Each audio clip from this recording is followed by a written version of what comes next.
equal to 6 for the value for this angle x between 90 and 180, then what is the sine of x over 2, cosine x over 2, and tangent x over 2? So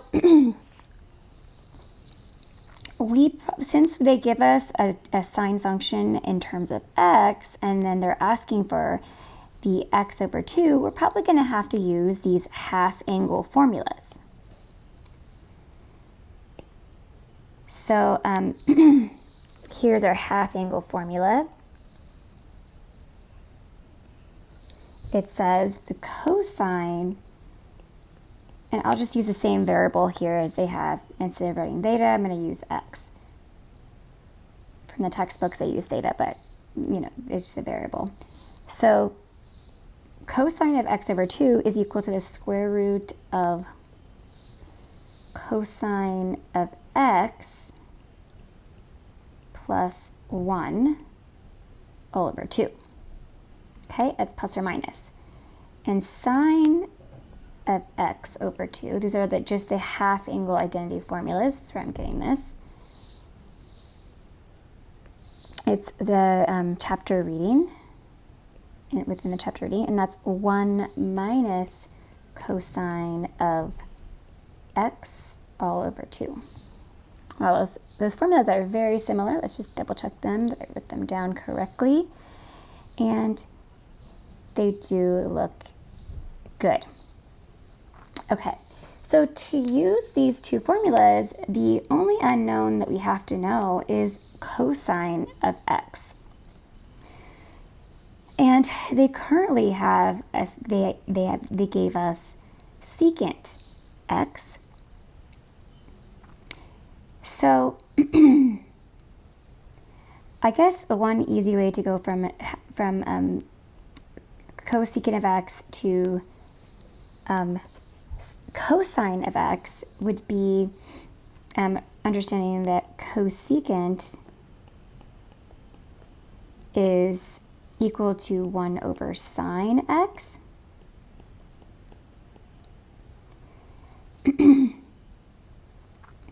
So that means that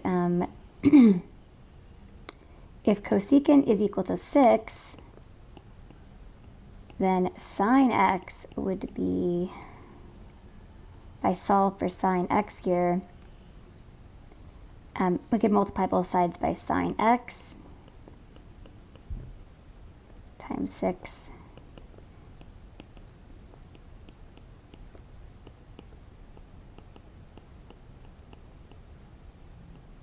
then sine x will cancel, and I'll get 6, or oh, I'm sorry, it's not going to cancel on that side. Oops. Undo that.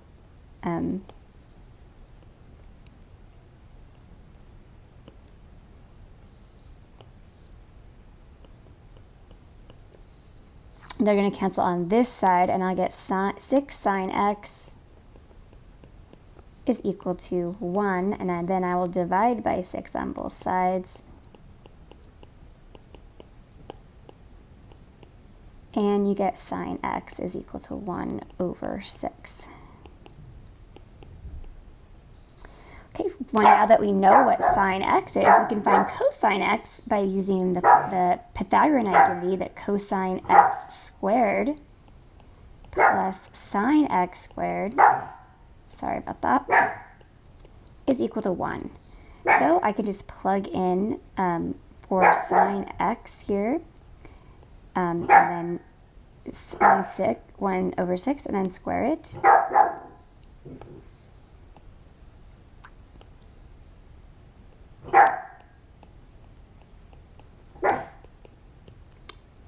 And that would give me 1 over 36.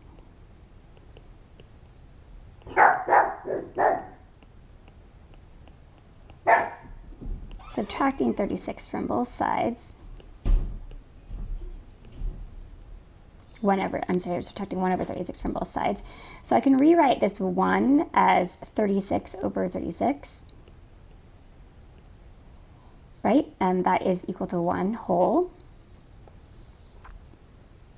So I get 36 over 36 minus 1 over 36 gives me 35 over 36. And that's equal to cosine of the angle squared. And then we can take the square root of both sides. And when we take the square root, it's positive or negative.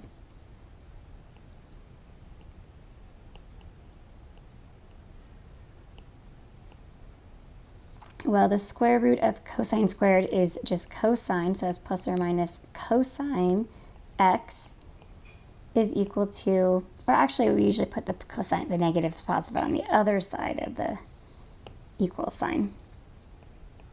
It's plus or minus the square root of 35 over the square root of 36, but the square root of 36, if you just use your calculator to calculate that, like I said, you have to press the second button usually and the x squared if you're on a TI-84 to find that, and then just do the square root of 36, but it should be 6.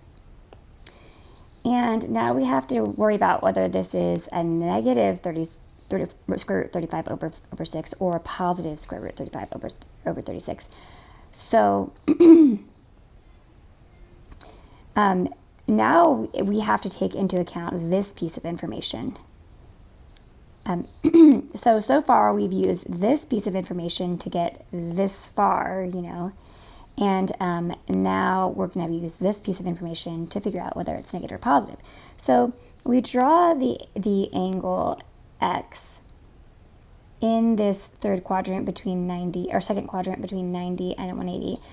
And notice how the x coordinates, which cosine is equal to the x coordinates, are going to be negative in that quadrant, because when we go to the right of the origin, you have positive x coordinates, and then you can go to the left of the origin, it's negative x coordinates. So that this answer is actually negative square root 35 over 6. All right, so that completes the first part of this problem. Now, in the next part, we're just going to be taking this negative 35, square root of 35 over 6 and plugging them into both of our formulas that I wrote, these half angle formulas that I wrote at the top of the page here. Yes. And then plus 1 all over 2. So I can simplify, well, I'll just first start with working on the cosine first. Finding the cosine of the half angle.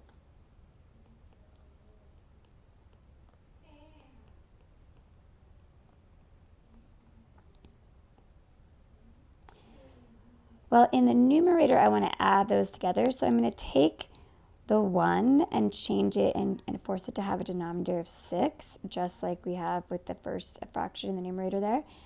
So 1, it can be written as a fraction if I put it 1 over 1, because 1 divided by 1 does simplify to be 1. So 1 over 1, this expression in fraction form is the same as positive 1.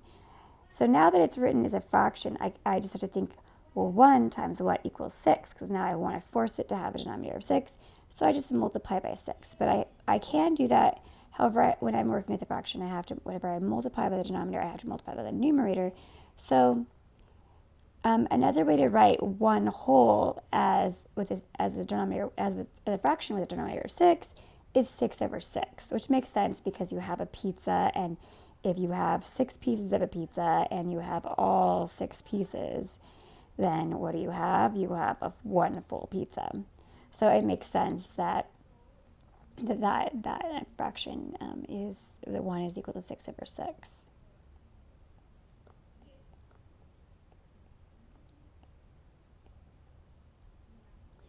Should make this square root a little bit bigger there.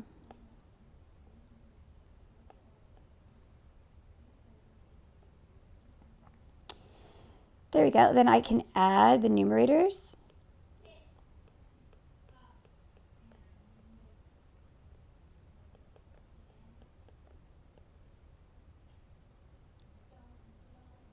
So it's square root of 35 plus 6 all over 6 over 2.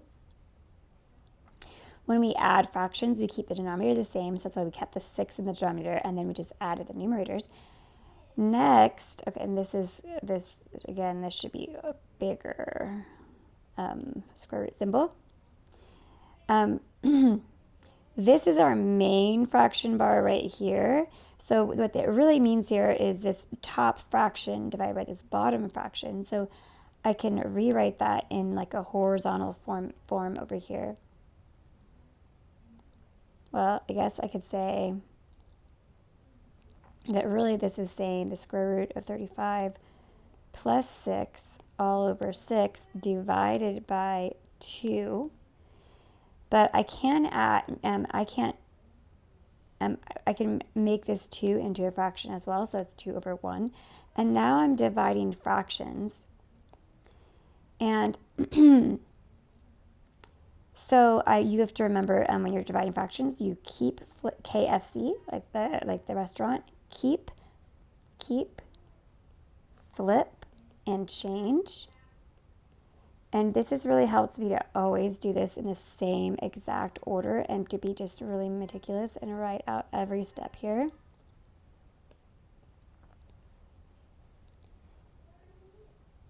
So the first step is we keep the first fraction the same. So I like to draw a little arrow, and that helps me remember that I've already completed the flip on this first part.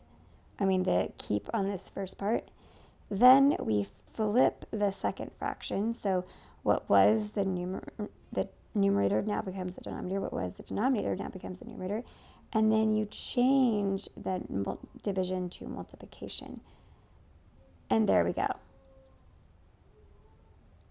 Now it becomes, now I just multiply the numerator. That's everything in this numerator. I would have to put that in parentheses since it's a binomial. There's two terms there. And then you multiply that by 1, but it's just being multiplied by 1, so it's just going to be itself. Square root of 35 plus 6 over. And then the 6 times 2 is going to be 12. So that all simplified to be, when I divided those fractions, that simplified to be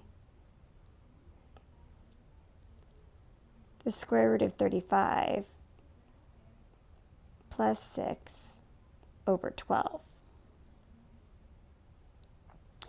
Which is not pretty, but at this point, I guess we could plug that in as our final answer, I suppose, or we could just find a decimal equivalent, I suppose.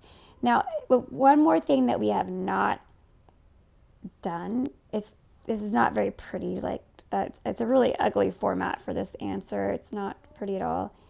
It might be difficult to plug anything like that in as an answer. So you could go ahead and simplify it to a decimal. And I'll just demonstrate that. You would have to do the square root of 35 in your calculator. So let me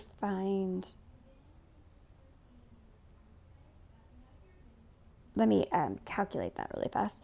And there's just a square root symbol in your calculator that you use. You'll just look around for it. You might have to press second or the 2. Okay. To get to that screen, but you can. So I'm going to be doing that numerator first. At first, I'm going to take the square root of 35 and figure out what that is. And on my calculator on the TI-84, it's the square root symbol is you have to press second and then the x squared symbol. So I enter that first, then I enter 35, and then I just press enter. That gives me a long decimal answer, 5.916. Then I add 6. Then I get a number in the numerator. My number in the numerator is 11.91. After I took the square root of 35, and then I added 6, and then that's over 12, and then now I divide by 12, and I have that 11.916079778 in my calculator. I divide by 12, and then that gives me 0.99.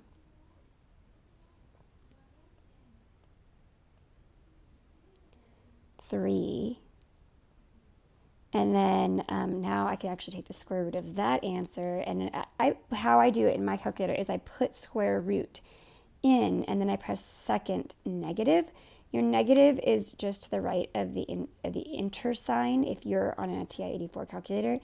And it's really, if you press second and then the negative sign, then it gives you the previous answer that was input. So we can, I could go ahead and do that. And then that way you're not having to re-enter like all those decimals, because you would want to keep as many decimals as you can when you're doing these. These are like, I call them like preliminary steps, like, or like they're not the final answer. So we always want to keep all the decimals as in our answers as much as we can. Ideally, you keep everything in the calculator. As soon as I put the square root of 35, then to find my answer, I just kept that answer in the calculator, and then I just added 6 to it. I kept that answer in the calculator, and then I divided it by 12. So that I don't have to write it down and re-enter that decimal into the calculator. I'm trying to stay as accurate as I can to the final answer. Anyways, I take the square root and I get another number that's so similar, because it's basically like taking the square root of 1 when you're taking the square root of 99. So it's 0.996. That's what I'm getting for this answer here. So I'll write really small at the bottom. The cosine of x over 2, that's equal to 0. Oh, now this is not our final answer. We have to figure out what sign it is. As you see, this is plus or minus. Plus or minus. So to think about the sign,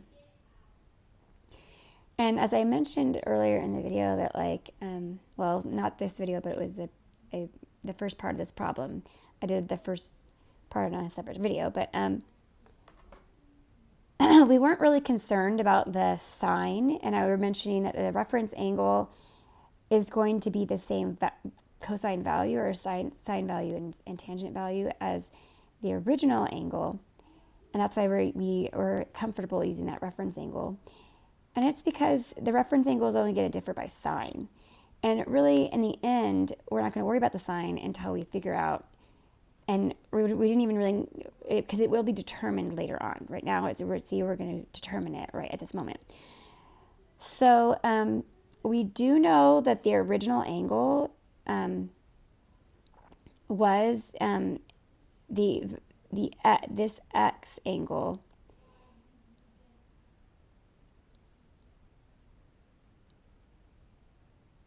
And I just noticed a mistake that I made. Oh dear. The original angle had a cosine value that was negative. So we actually should have put negative 35 over 6 here. So that would have changed our answer. So we're going to have to change our answer slightly.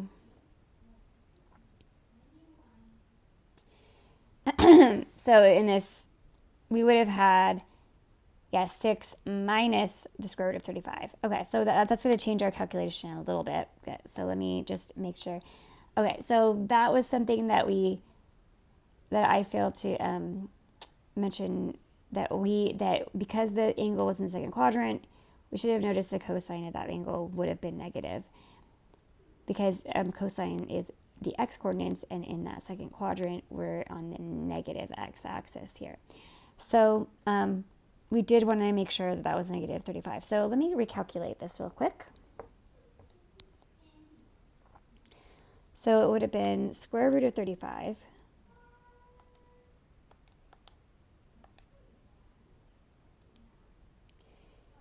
and it would have been 6 minus that answer. So I just put minus 6 in my calculator, and then I just know this is the positive of this answer. So instead of getting 11.91 right there, I'm getting the 0.08.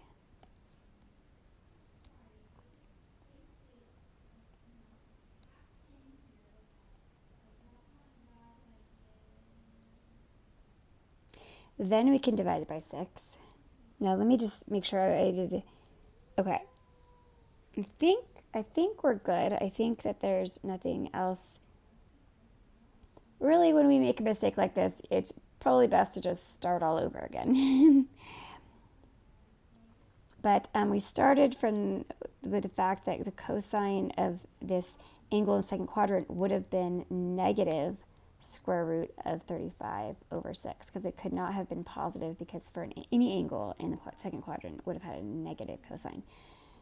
So that's why we plugged in negative cosine, so I made it negative instead of positive. Okay, then we came down here and then I just switched it so that we subtracted the 6 and square root of 35, and then now that gave us a different numerator right here because it was this, and then now I'm dividing by 12,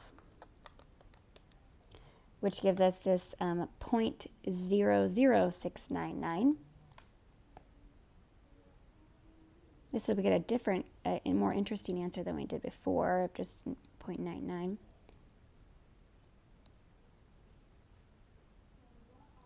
Then I take the square root of that answer.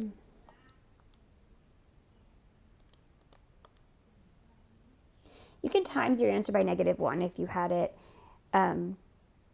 because I performed the subtraction backwards. I did square root of 35 minus 6 instead of 6 minus square root of 35.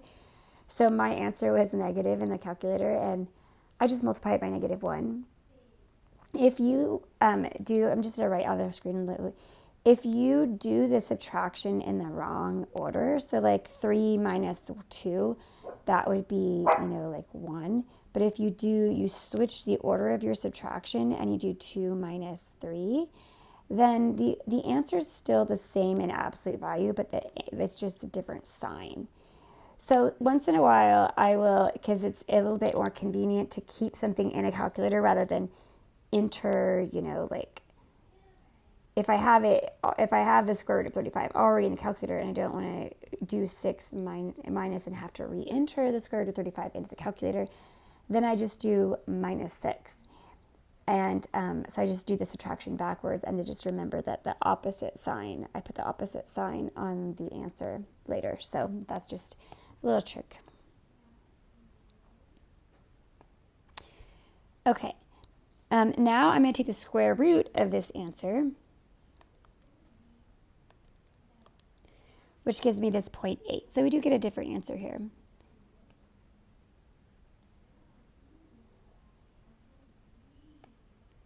It's this 0.0836.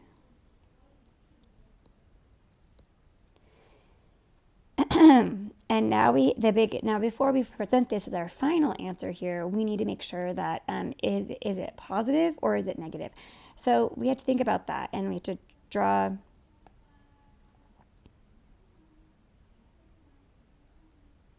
erase this right here so we have more space.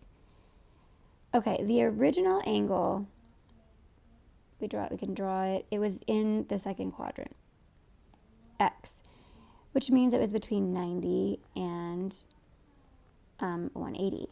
Well, if we cut that angle by 2, the smallest it could have possibly been was 45.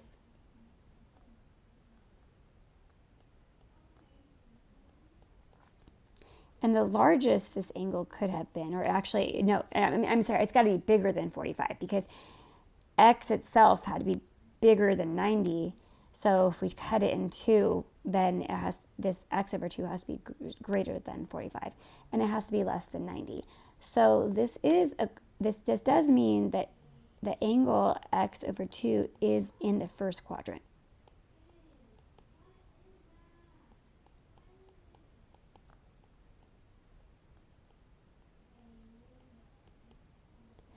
So that would mean that this answer is a positive answer, because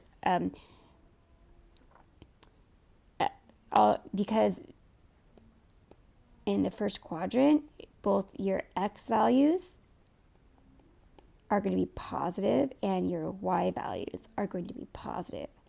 So all of your points, all the points are going to have positive X values and positive X values, especially the points on the terminal side of any angle that terminates in Q1 are going to have, well, the radius is always positive, and sine is always the y-coordinate, and cosine is always the x-coordinate on the terminal side. So sine and cosine and actually tangent and everything is going to all trig functions are always positive for any angle in that first quadrant. So that's why we're going to say here that this is a positive 0.0836 as an answer. So let me just take one moment and check. Yes, that is the solution, is this 0.0836. That's what we wanted. Okay. All right, but that was for, we just solved for one of the three answers there. So the other answers are not going to be too hard. That we're going to do kind of the same thing, but with this sine, the half angle sine formula quickly. And then once we get the sine and cosine, tangent is just the reciprocal of those two. So we could just put, there are the two answers that we got in the sine and cosine, the sine over the cosine, and we'll get our final trig answer. So we don't really need a formula for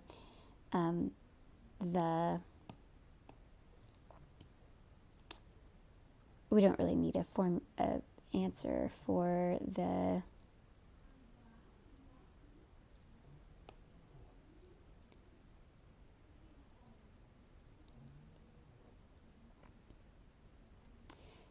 we don't need a special formula for the tangent half angle. Some textbooks provide a special formula for half angles of that, but we don't really need it.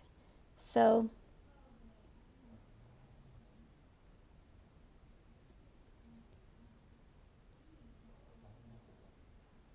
okay, just double checking that I got right down right. It's sine x over 2, 1 minus cosine x over 2. And like we said, cosine here is going to stay the same. It's negative 35 over 6.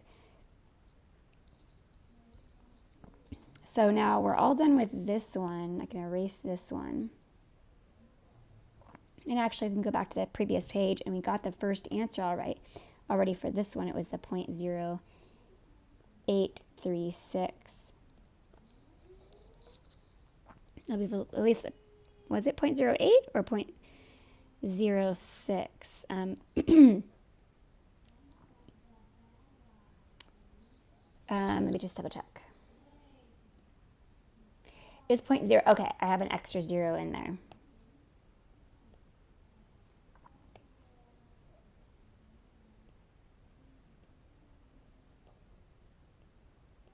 There we go. There's our answer for that part of it. Now we're going to go ahead and find the sine of x over 2. So let me just move this over. I just like starting on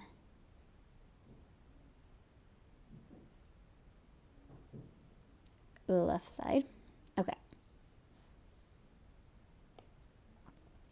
So now I'm just going to do the whole thing over, but it's 1 minus, and this is going to be a negative, and it's important to plug things in with the parentheses, and if it's negative, you do plug in the negative, and you do keep the original negative sign from the formula itself.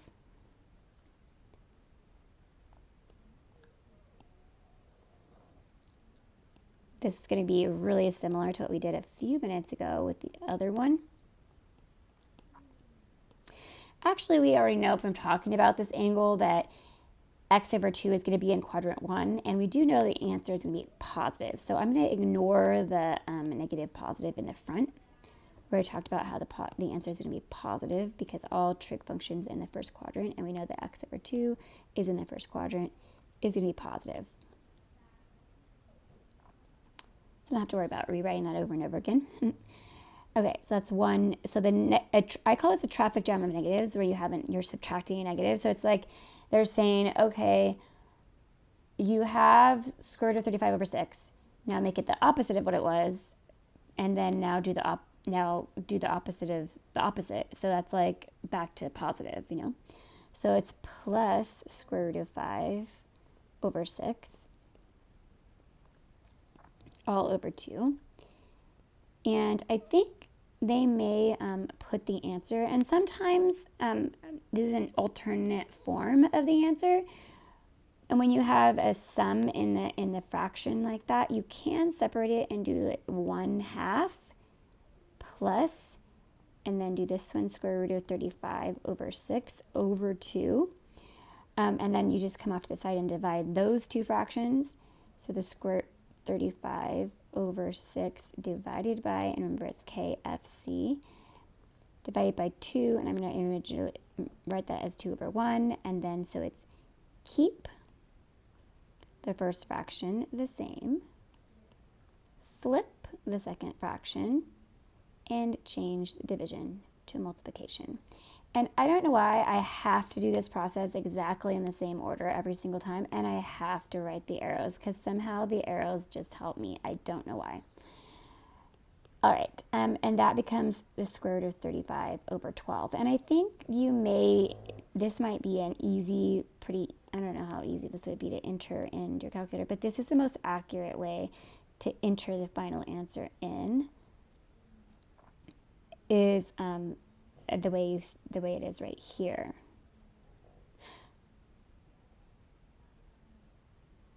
Twelve. This is denominator is 12. Okay. So I'm just going to double check the answer here.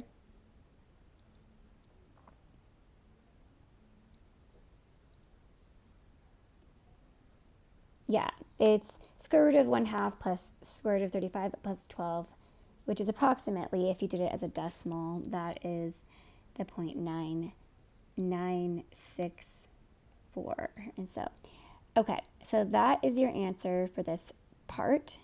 Right here is 0.9964. Okay, and then to find the tangent, this is really not so bad. So because tangent of the angle is equal to the sine of the angle over the cosine of the angle by the reciprocal identity, then that's true for x over 2 as well. So I can replace, the theta here with x over 2, and this identity still holds true. So that means to find the tangent, all we have to do is take the sine, which is the 0.09964, and divide by the cosine 0.0836, and then we just do that division, and then we get the answer. Ideally, you would have kept all those decimal places in your answers, so it would be extra accurate. So you might even want to, re-put this into your calculator and then divide it by, maybe if you wrote out all the decimals in the calculator from the other one, maybe you could just divide it by all the decimals. But I'm going to try my best here and see if it's accurate if I just use 4 decimal places. So 0.9964, and I think I just truncated these. I don't even know if I rounded these. But hopefully it'll be okay, depending on how accurate they want this answer to be.